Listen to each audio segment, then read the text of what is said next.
dying.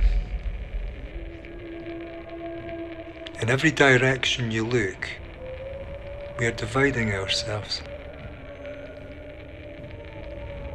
We spend most of our energies in battling each other and resisting each other. Why are we doing this?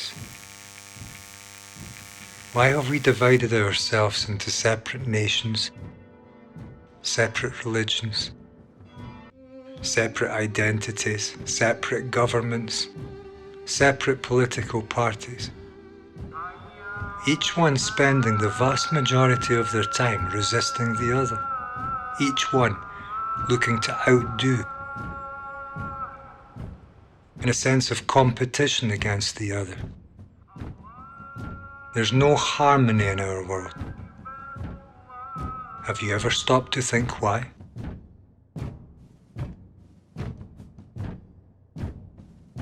Does it have anything to do with our thinking? It's our thinking which causes us to form those political parties. It's our thinking that causes us to join an organized religion. It's our thinking that calls us European or British or American. Where does our thinking come from? The foundation for our actions in our lives. It comes from memory. Stop and think about this for 1 second.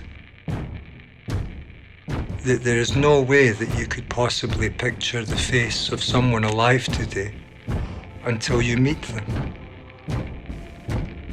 When you meet them, you can instantly imagine their face. You can remember their face. But up until the point that you actually physically meet them, you could never accurately picture their face. Which only proves that our thinking arises in us from our memory. Our thinking is given birth from our previous past experiences in life.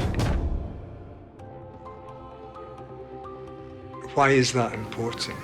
Because it means that our memory is limited to what we have already experienced, and our thinking, coming from our memory, is also likewise limited to our past experiences, so we repeat the past in our thinking. We obviously all have different experiences. Some of us are born Russian, some of us are born American, some of us are born British, some Spanish. All different identities, different languages. And these differences cause us to fight each other because we look upon each other with mistrust.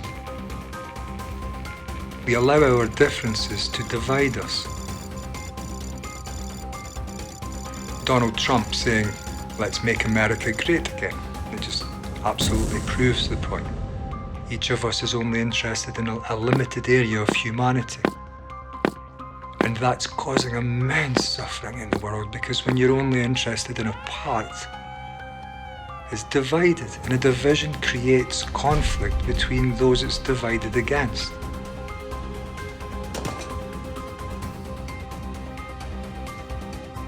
Limited to our thinking as a source of our action as we are, means that we can only repeat our past experiences, because the thinking that we have is given birth to from our past experiences. And so we can never break out of a vicious cycle of this divisive state that we've got into in the world.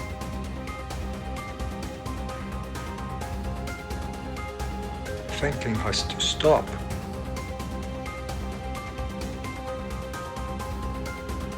This patterned response of the past, my identity being rooted in a nation or a religion, any group of people, a political identity, an ideological persuasion. If I'm rooted in any of these, then I look at my life through images related to these identities. And someone else does that with another set of identities, and so we conflict. Someone's born American, someone's born Russian. Someone's born a Christian, someone's born a Muslim, someone's born a Jew, someone's born an Arab. And these identities conflict, these past experiences, which are learned experiences, conflict with each other. There is no way that we will ever come together as people unless we can, even if it's possible, if we can find a way to turn off our thinking so that we no longer look at each other through the past prejudices which are rooted in the experiences which our thinking is derived from, through a pool of memory and stored knowledge in the brain. So is it possible, is it even possible to look at life without memory? If it were possible, it's worth noting that when you're no longer looking through a prejudice of a screen of past experiences arising in thought, as in the case of an Arab looking at a Jew or a Jew looking at an Arab, the feeling of mistrust between the two, and mistrust may be a small word here, the past history, the hatred of two groups of people who have warred among each other. And surely there can be no peace in this world until these prejudices that we hold in our brains that are rooted in the past are dissolved in some way.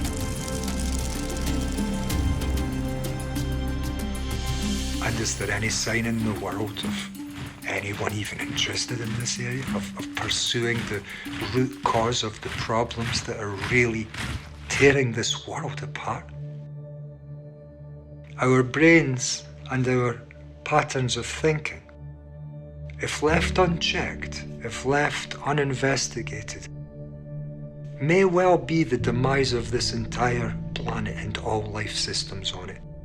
We've advanced incredibly far technologically, but our brains are barbaric in our relationships to each other.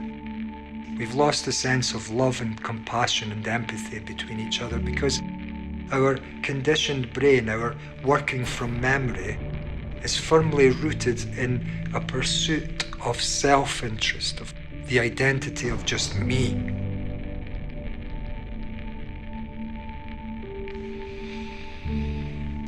If there is to be any understanding which may bring about a different possibility for a new birth, for a new society in this world, then it will come through an understanding of the chaotic ways of our thinking.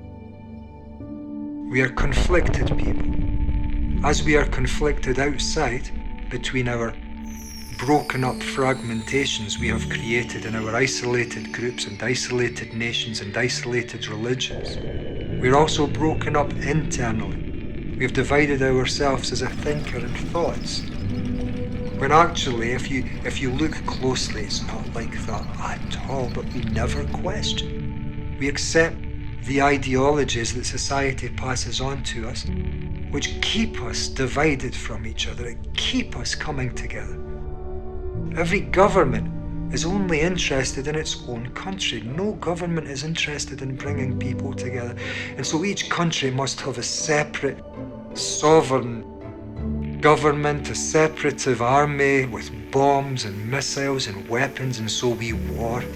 We wouldn't war if we were one people. We never seem to understand this or to even question if there's a possibility of us coming together. Instead, we build defenses against each other. We build more walls. We look on each other with suspicion. We spy on each other. Look at America, recording every phone call around the world. Mistrust to the extreme because we are divided people.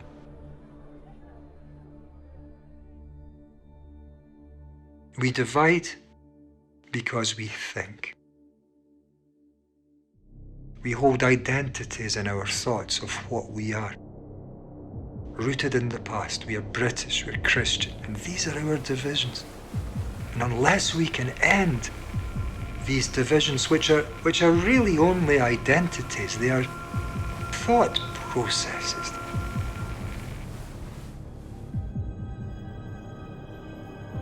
A Christian is an ideology. It's a mental process. It's an accepted set of dogmas and beliefs, and it's all held within the area of thinking. And with that thinking, a Christian looks at the world and so changes a clean view into something that's now contaminated by an ideology.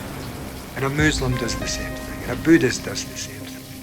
And a Tory does the same thing, and a Labour supporter does the same thing, and anyone who holds any ideology internally and projects that out into the world is creating a sense of conflict with other people who are doing the same, only with a different ideology, themselves seeking security also only for a limited section of society.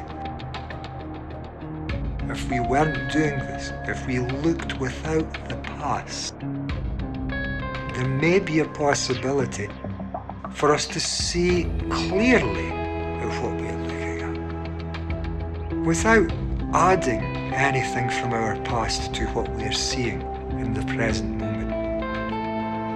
And if that were possible, if I could somehow put aside my tainted vision, my seeing of the world with my addition of my thinking, which obviously colours what I'm seeing, if I can remove that element which is corrupting my view, if I can remove the past element, the thinking response, then what I will see will be the same as what you will see.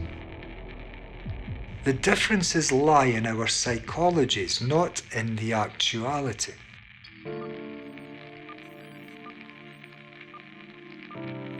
If we do not investigate our consciousness, if we remain allowing our consciousness to operate in its present limited state without questioning the destructive elements of how it currently operates, then I guarantee you we are going to have a very difficult time, if we even manage to survive ourselves at all.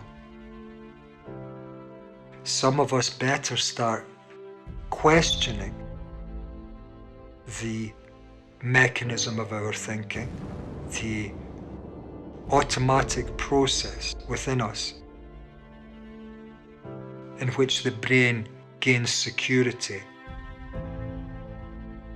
in an accumulation and the continuity of that accumulation from the past.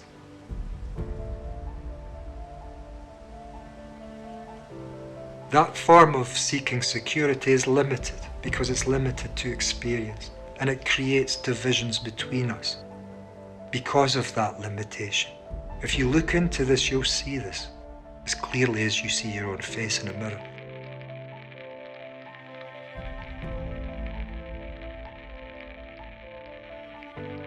And so only if there is a possibility of bringing these limitations to an end, these psychological accumulations over time, only if we can end these accumulations and so therefore look at each other clearly without added prejudice, bias, knowledge of any kind, only then will there be a potential for peace between men and a different kind of society in our world than the one we see today, which is chronically divided in every way.